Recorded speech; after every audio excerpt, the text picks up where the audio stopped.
नमस्कार, मैं अम्बी वर्मा और आप देख रहे हैं हिमाचल आज तक।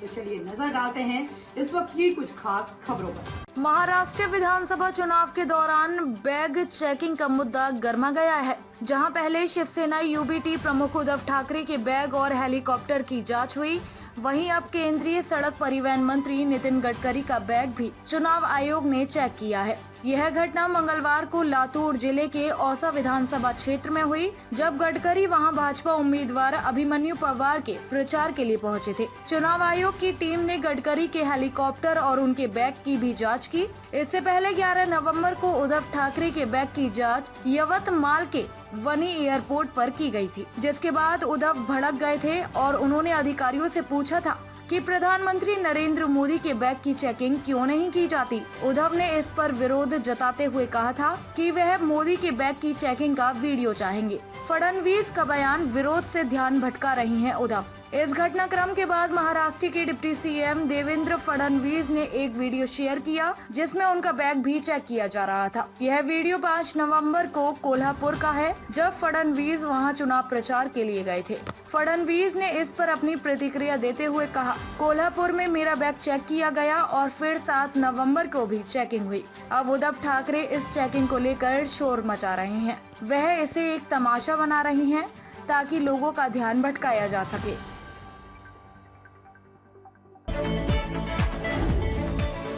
प्रयागराज में उत्तर प्रदेश लोक सेवा आयोग के कार्यालय के सामने छात्रों का विरोध प्रदर्शन तीसरे दिन भी जारी है। करीब 20,000 छात्र अपनी मांगों को लेकर सड़कों पर हैं और रात भर कैंडल और मोबाइल टॉर्च जलाकर विरोध जताते रहे।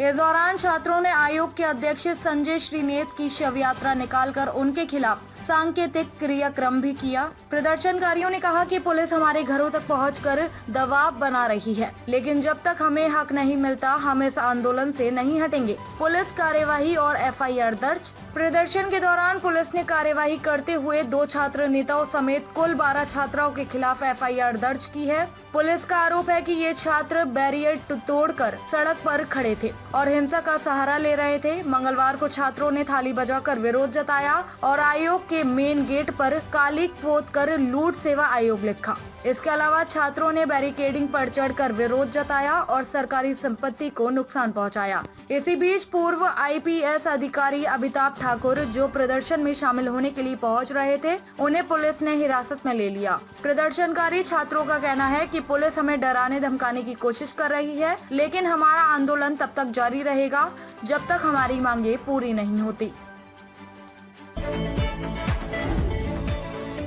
भोजपुरी फिल्म इंडस्ट्री की मशहूर एक्ट्रेस अक्षरा सिंह को जान से मारने की धमकी मिली है। आरोप है कि किसी अज्ञात व्यक्ति ने उनसे 50 लाख रुपए की रंगदारी मांगी है और 2 दिन के भीतर रकम न मिलने पर उनकी जान लेने की धमकी दी है। 11 नवंबर की रात एक्ट्रेस अक्षरा सिंह के मोबाइल पर 1 मिनट के भीतर 2 अलग अलग नंबरों से कॉल आए थे। कॉल करने वाले शख्स ने गाली गलौज करते हुए कहा, 50 लाख रुपए दो, नहीं तो तुम्हें मार डालेंगे। धमकी मिलने के बाद अक्षरा ने तुरंत अपने करीबी दोस्त के जरिए दानापुर पुलिस स्टेशन में शिकायत दर्ज कराई है। दानापुर थाने के थाना अध्यक्ष प्रशांत भारद्वाज ने बताया कि आवेदन प्राप्त हो चुका है और मामले की जांच की जा रही है। जांच के बाद उचित कानूनी कदम उठाए जाएंगे। अक्षरा सिंह ने अपने फिल्मी करियर की शुरुआत भोजपुरी फिल्म सत्यमेव जयते से की थी, जिसमें वह रवि किशन के साथ नजर आईं। इसके बाद उन्होंने सत्या तबादला, माँ तुझे सलाम जैसी फिल्मों में काम किया। अक्षरा ने कई सुपरहिट गाने भी गाए हैं और रियलिटी शो बिग बॉस का भी हिस्सा रह चुकी हैं। हाल ही में अक्षरा सिंह ने छठ महापर्व का आयोजन भी किया था और सोशल मीडिया पर इससे जुड़े वीडियो भी साझा किए थे। प्रधानमंत्री नरेंद्र मोदी ने बिहार के दरभंगा में नए एम्स अखिल भारतीय आयुर्विज्ञान संस्थान की आधारशिला रखी। इस मौके पर उन्होंने बिहार वासियों से संवाद करते हुए राज्य में हो रहे विकास कार्यों को लेकर अपनी सरकार की नीतियों का जिक्र किया। प्रधानमंत्री ने कहा कि आज बिहार में स्वास्थ्य और चिकित्सा सुविधाओं के क्षेत्र में एक नई दिशा में काम हो रहा है। अपने संबोधन में पीएम मोदी ने कहा, आज बिहार में स्वास्थ्य सेवाओं का परिदृश्य बदल रहा है। दरभंगा में एम्स का शिलान्यास इस बात का प्रतीक है कि अब बिहार वासियों को उच्च गुणवत्ता की चिकित्सा सुविधा मिल सकेगी। अब लोगों को इलाज के लिए दिल्ली और दूसरे बड़े शहरों का रुख नहीं करना पड़ेगा। इसके साथ ही उन्होंने बिहार के मुजफ्फरपुर में कैंसर अस्पताल और पटना में आंखों के अस्पताल का निर्माण का भी जिक्र किया और कहा कि इन योजनाओं पर तेजी से काम चल रहा है। प्रधानमंत्री ने इस दौरान बिहार में स्वास्थ्य सेवाओं की स्थिति को सुधारने के लिए अपनी सरकार की प्रतिबद्धता को भी दोहराया। बिहार के 4 विधानसभा उपचुनावों के बीच दरभंगा में अपनी सभा को संबोधित करते हुए प्रधानमंत्री मोदी ने झारखंड में हो रहे चुनावों का भी उल्लेख किया। उन्होंने कहा, झारखंड के लोग अब एक समृद्ध और विकसित झारखंड के सपने को पूरा करने के लिए वोट डाल रहे हैं। मैं सभी झारखंड वासियों से अपील करता हूं कि वे मतदान में बढ़ चढ़ कर हिस्सा लें। प्रधानमंत्री मोदी ने बिहार की प्रसिद्ध लोक गायिका शारदा सिन्हा को भी श्रद्धांजलि अर्पित की। उन्होंने कहा, शारदा सिन्हा जी ने अपने गीतों के माध्यम से छठ महापर्व की महिमा को दुनिया भर में फैलाया। मैं उन्हें और मिथिला की धरती को नमन करता हूं। प्रधानमंत्री मोदी ने बिहार की राजनीति और विकास के संदर्भ में भी बातें की। उन्होंने कहा, नीतीश सरकार के पहले बिहार में गरीबों और आम लोगों की समस्याओं को लेकर किसी को चिंता नहीं थी, लेकिन हमारी सरकार ने इस दिशा में ठोस कदम उठाए हैं।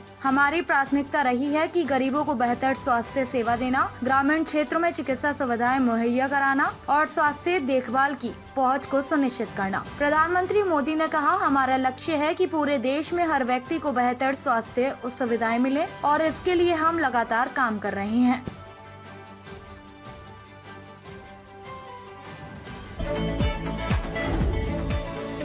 पंजाब विजन 2047 कार्यक्रम में शिरकत करने पहुंचे पंजाब के मुख्यमंत्री भगवंत मान ने एक बार फिर केंद्र सरकार पर जोरदार हमला बोला। उन्होंने पराली के धुएं को लेकर चल रही राजनीति पर चिंता जताते हुए कहा कि इस मुद्दे पर ब्लेम गेम नहीं होना चाहिए। उन्होंने कहा कि पंजाब को हमेशा सौतेली माँ जैसा व्यवहार झेलना पड़ा है और पराली की समस्या के लिए हमसे ही जिम्मेदारी क्यों ली जा रही है। इस समस्या का हल ढूंढने के लिए ठोस कदम उठाने की आवश्यकता है। मुख्यमंत्री मान ने कहा कि पंजाब में पराली केवल चावल की खेती के कारण होती है, जबकि पंजाबियों की डाइट में चावल एक साधारण भोजन है और हम उसे कभी कभी ही खाते हैं। उन्होंने यह भी कहा कि किसानों को धान की बजाय ऐसी फसलें उगाने के लिए प्रोत्साहित किया जाए जो पराली की समस्या को कम कर सके और उन्हें इसके लिए उचित मूल्य मिलना चाहिए। यह समस्या सिर्फ पंजाब की नहीं बल्कि मध्य प्रदेश, उत्तर प्रदेश और हरियाणा की भी है। सीएम ने राज्यसभा सांसद विक्रम साहनी की सराहना करते हुए कहा कि पंजाब विजन 2047 कार्यक्रम में जो तथ्य सामने आएंगे उन पर सरकार अपने भविष्य की योजनाएं बनाएगी। कार्यक्रम में कई बड़े उद्योगपति, माहिर और IAS अधिकारी भी शामिल हुए थे।